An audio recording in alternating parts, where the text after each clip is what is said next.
जाना है सुंदरी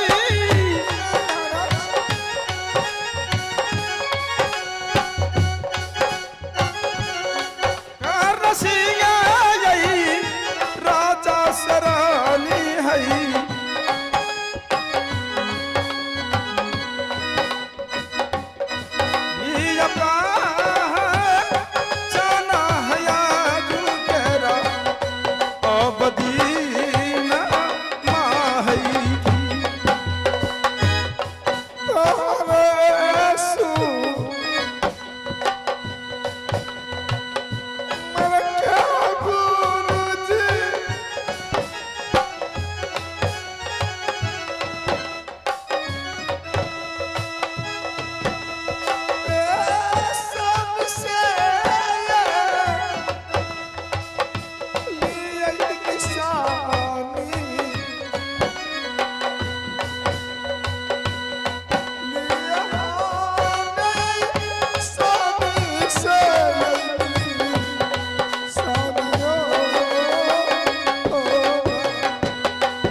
चलती अपनी गुरु की पास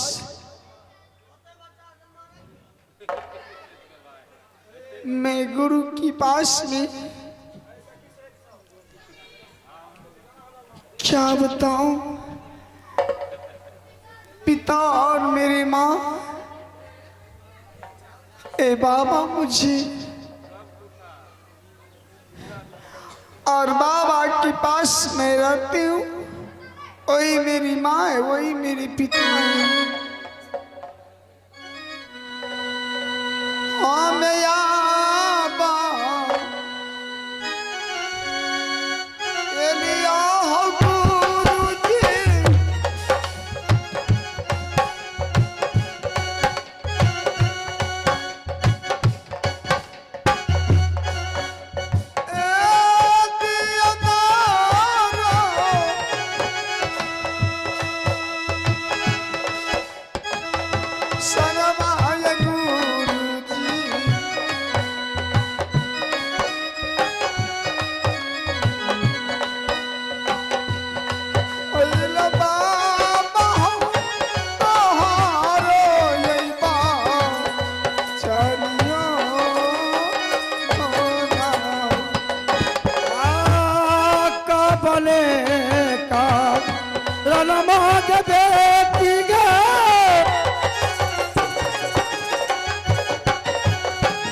बोले या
सब बेरी जामेंगे हमारो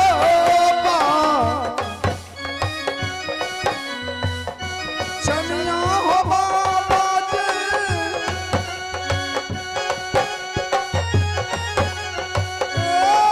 आज दीना मनियो गुरुदेव बाबा महाराज बेटा मैं क्या बनूं मैं कैसे बताऊं आपको अलग निरंजन मैं समझ गया इस समय मैं सभी दासिन को बुलाता हूं और तुम्हें देखभाल करेगा इससे आगे मैं क्या बताऊं दासन सभी आ जाओ अलग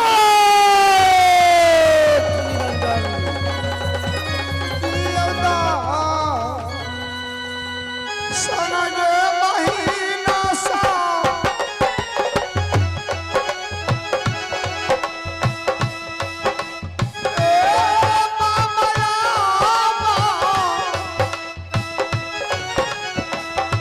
कुटिया बहिनिया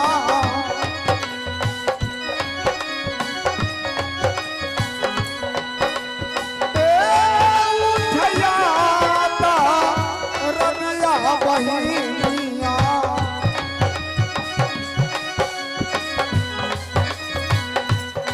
केवना गसा आला हमरो मैया बा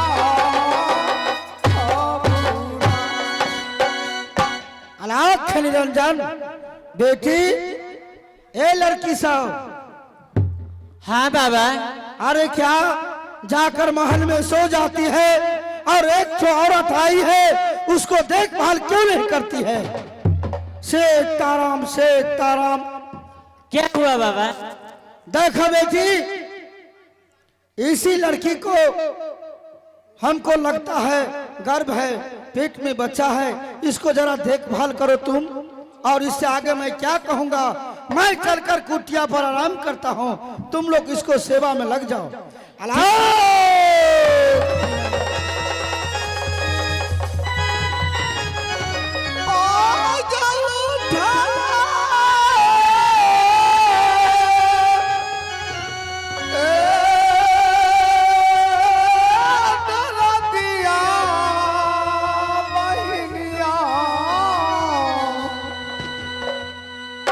चंदन बोला चंदन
गुरु तोरा लागो के महीना सा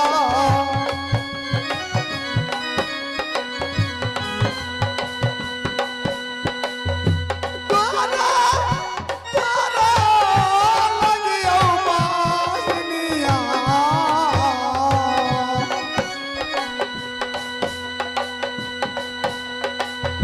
चंदन बोला जा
बाबा के हाजिर करो।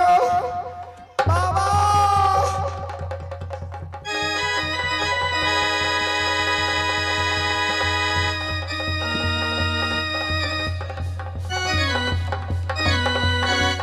बाबा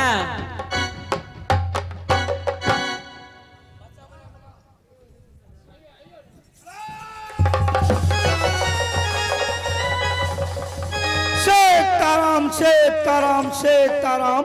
बेटी बाबा कौन सी बच्चा है, लड़का है या लड़कियां? लड़का है।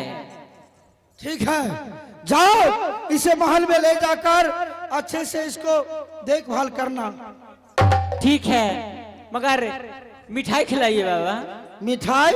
हाँ। अरे बेटी, इतना मिठाई दुकान मैंने खोल दिया हूँ, जाओ और जितना खाना है खाओ। ये बाबा को कुटिया है, यहाँ पर जय श्री राधे की दया से कोई कमी नहीं है। जय श्री राधे, जय श्री राधे, जय श्री राधे। ठीक है बाबा, मैं जा रही हूँ। प्रणाम बाबा।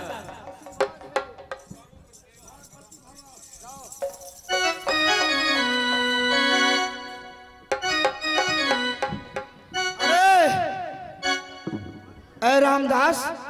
बाबा महाराज। देखो बेटा, तुम कहाँ चला गया था इतना देर से? बाबा महाराज, मैं रसाई आपको लिए बना रहा था। आओ तो ठीक है। देखो बेटा, उस लड़की को एक बच्चा पैदा लिया है, लेकिन उसका नाम क्या रखेंगे वो तुम बताओ। बाबा महाराज, मैं तो अभी सुना हूं और देखा भी हूं, बच्चा जैसे पैदा लिए हैं, बहुत नटखट है बच्चा, बहुत गड़ों में हुए हैं, और इतनी ही बड़ी धूप में बच्चा पैदाइश हुआ है।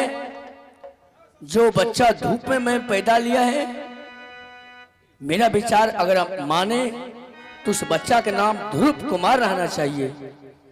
तो ठीक है बेटा, अगर तुम कहते हो तो उस बच्चे को नाम आज से ध्रुव कुमार रहा। और मैं देखता हूं बच्चा